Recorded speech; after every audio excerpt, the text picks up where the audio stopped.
نحمده ونصلي على رسوله الکریم اما بعد۔ ترجمے والے قرآن پاک کا صفحہ نمبر 1053، 29واں پارہ، سورہ ملک، پہلا رکوع، ابتدائی 6 آیات۔ اعوذ باللہ من الشیطان الرجیم، بسم اللہ الرحمن الرحیم۔ تبارک الذی بیدہ الملک وهو على كل شیء قدیر، الذي خلق الموت والحياة ليبلوكم أيكم أحسن عملا وهو العزيز الغفور، الذي خلق 7 سماوات طباقا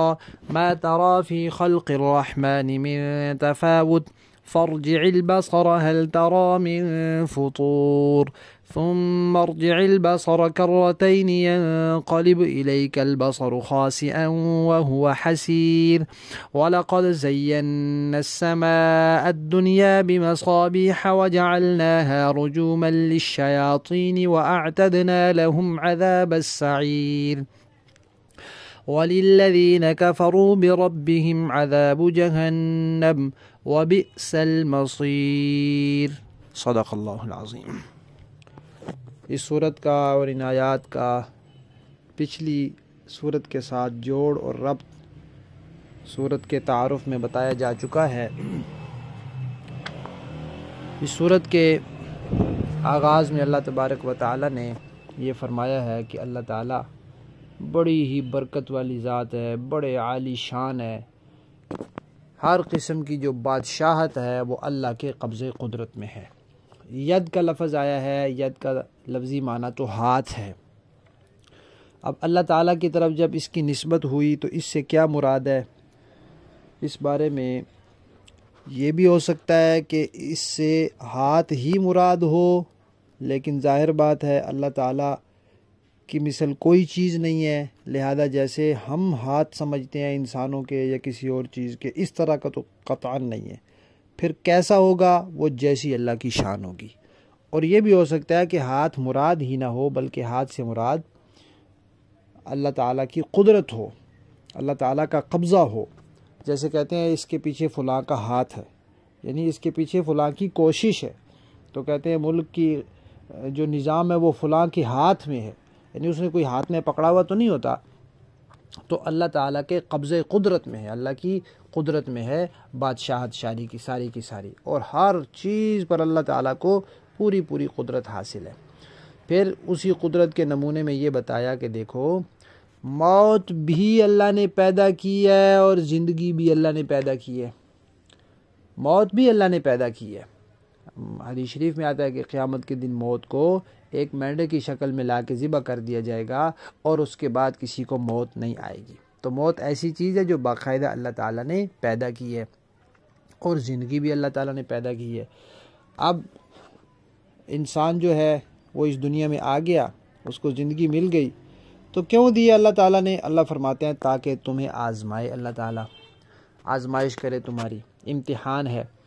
اب کیا امتحان ہے؟ یہ امتحان ہے کہ کون زیادہ اچھا عمل کرے گا۔ یہ نہیں فرمایا کہ کون تعداد میں زیادہ عمل کرے گا، نہیں، عمل اچھا زیادہ کرے گا۔ اسی لیے قیامت میں عملوں کی گنتی نہیں ہے، عملوں کا وزن ہے۔ ہاں، جو فرائض واجبات انسان کے ذمے میں ہیں ان کی گنتی کا پورا ہونا بھی ضروری ہے، کہ جتنی نمازیں بالغ ہونے سے لے کر وفات تک انسان کے ذمے میں آتی ہیں وہ سب پڑھنی ہے، جتنے روزے آتے ہیں، جتنے سالوں کی زکوٰۃ آتی ہے اس کی گنتی ہے، لیکن جو اجر و ثواب اس کو ملنا ہے وہ گنتی کے حساب سے نہیں ملنا، وہ ان کا وزن ہونا ہے۔ اب نماز تو پڑھ لی، لیکن اس کا وزن ہے یا نہیں ہے، اس کو تولا جائے گا۔ اگر وزن ہو تو اس کا اجر و ثواب ملے گا، وزن نہیں تو اس کا کوئی اجر و ثواب نہیں۔ تو عمل صرف زیادہ کرنا کوئی مقصد نہیں ہے، عمل کو بہتر کرنا، اچھا کرنا، عمدہ کرنا، اس لیے اللہ تعالیٰ نے پیدا کیا۔ فرائض واجبات پورے ہوں اور ان کو اچھا کر کے انسان کرے۔ اللہ تعالیٰ زبردست ہیں، بخشنے والے ہیں، زبردست ہیں، پکڑ کر سکتے ہیں، بخشنے والے ہیں، بہت معاف کرتے ہیں، بہت معاف کرتے ہیں۔ پھر اپنی قدرت کا ایک اور نمونہ بتایا کہ دیکھو اللہ تعالیٰ نے 7 آسمان پیدا کیے اوپر نیچے۔ اب اوپر نیچے ایک تو ایسے ہوتا ہے جیسے پیاز کے چھلکے ہوتے ہیں اوپر نیچے ایک دوسرے کے ساتھ جڑے ہوئے، اور ایک ہوتا ہے اوپر نیچے جیسے ہم نیچے ایک منزل کی چھت بناتے ہیں، پھر اوپر دوسری منزل کی چھت، پھر اوپر، تو دونوں چھتوں کے درمیان فاصلہ ہوتا ہے، تو اس طرح ایک آسمان، پھر 500 سال کی مسافت کے بعد دوسرا آسمان، پھر تیسرا، تو اس طرح اوپر نیچے۔ اور ایک اوپر نیچے ہوتا ہے کہ جیسے یہ زمین اور آسمان، پھر اوپر ایک زمین اور اوپر ایک آسمان، ایک اوپر زمین اور ایک آسمان۔ اب قرآن پاک میں 7 زمینوں کا تذکرہ آتا ہے، لیکن اس بارے میں پہلے بتایا جا چکا ہے کہ اس سے کیا مراد ہے، کس طرح کی 7 زمینیں ہیں، تہ بتہ 7 زمینیں ہیں، اوپر نیچے ہیں یا کسی دوسری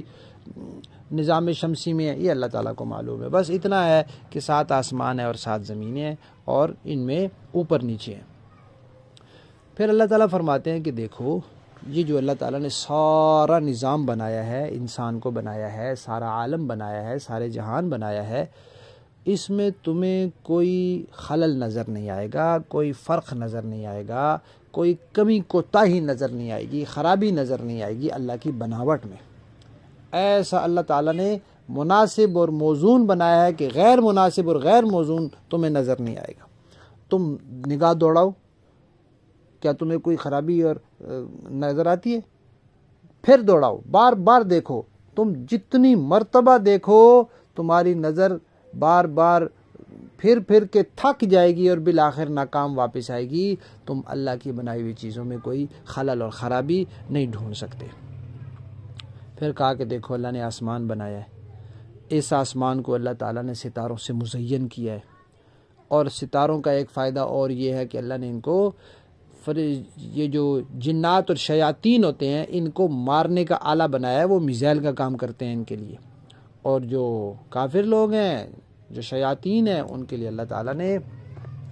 دوزخ کا آگ عذاب تیار کر رکھا ہے۔ جنہوں نے رب کا انکار کیا ان کے لیے بھی دوزخ ہے، اور وہ بہت برا ٹھکانہ ہے۔ یہ بھی یاد رکھیں کہ انسان جو اس دنیا میں آیا ہے تو یہاں اس کا جسم بنا ہے، روح اس کی پہلے سے اللہ تعالیٰ نے بنا دی ہے۔ سب سے پہلے اللہ تعالیٰ نے روحیں پیدا کی تھیں، پھر جب اس کا وقت ہوتا ہے تو وہ دنیا میں آ جاتی ہے، اس کا جسم بنتا ہے، وہ 4 مہینے کا ہو جاتا ہے تو اس میں روح ڈال دی جاتی ہے۔ پھر جب دنیا میں اس کا وقت پورا ہو جاتا ہے تو وہ روح پھر نکل جاتی ہے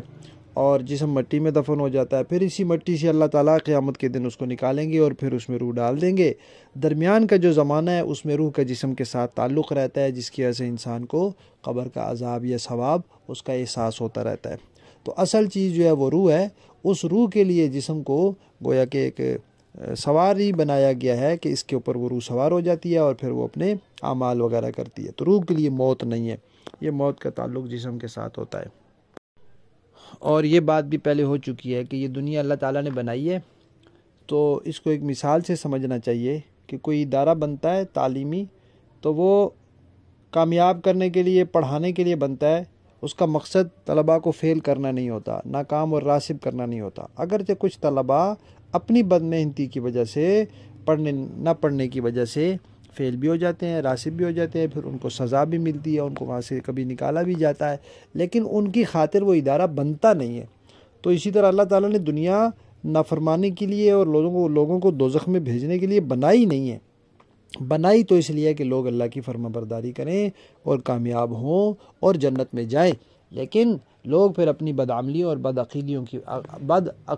کی وجہ سے خود اپنے آپ کو دوزخ کا مستحق بناتے ہیں۔ تو پھر اللہ تعالیٰ نے دوزخ بھی پیدا کی ہے کہ جو لوگ اس کے مستحق ہوں گے وہ پھر اس میں جائیں گے۔ اور ستاروں کا تذکرہ آیا اور شیاطین کا تذکرہ آیا، تو جو بھی کام اللہ تعالیٰ نے کیا، جو بھی چیز بنائی، ہر ایک میں کوئی نہ کوئی حکمتیں ہوتی ہیں۔ ساری حکمتیں انسان نہیں جان سکتا، کبھی اللہ تعالیٰ کچھ حکمتیں بتا بھی دیتے ہیں۔ تو یہاں ستاروں کی 2 حکمتیں بتا دی۔ ایک تو یہ کہ ان سے آسمان خوبصورت لگتا ہے، اگر ستاروں سے خالی ہوتا تو اس طرح مزین نہ ہوتا۔ اور دوسرا یہ کہ یہ شیاطین جو ہیں یہ پہلے جاتے تھے آسمانوں پہ، پھر اللہ تعالیٰ نے ان کی پابندی لگا دی، لیکن یہ اب بھی کوشش کرتے ہیں کہ وہاں جو فرشتے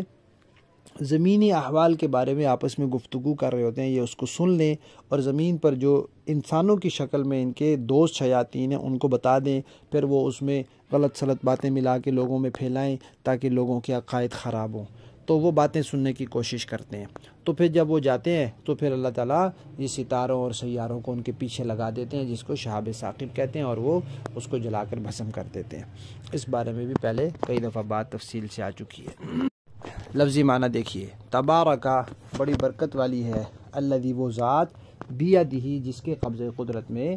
الملک بادشاہت ہے، وہوا اور وہ علی کل شیء ہر چیز پر قدیر پوری قدرت رکھنے والی ہے، الذی وہی جس نے خلق پیدا کیا الموت موت کو بھی والحیات اور زندگی کو بھی لیبلوکم تاکہ وہ آزمائے تمہیں ایکم کہ کون ہے تم میں سے احسن زیادہ بہتر عملاً عمل کے اعتبار سے، وہوا اور وہی ہے العزیز جو زبردست ہے الغفور بخشنے والا ہے، الذی وہی ہے خلق جس نے پیدا کیے سبع سات سماوات آسمان طباقہ اوپر نیچے،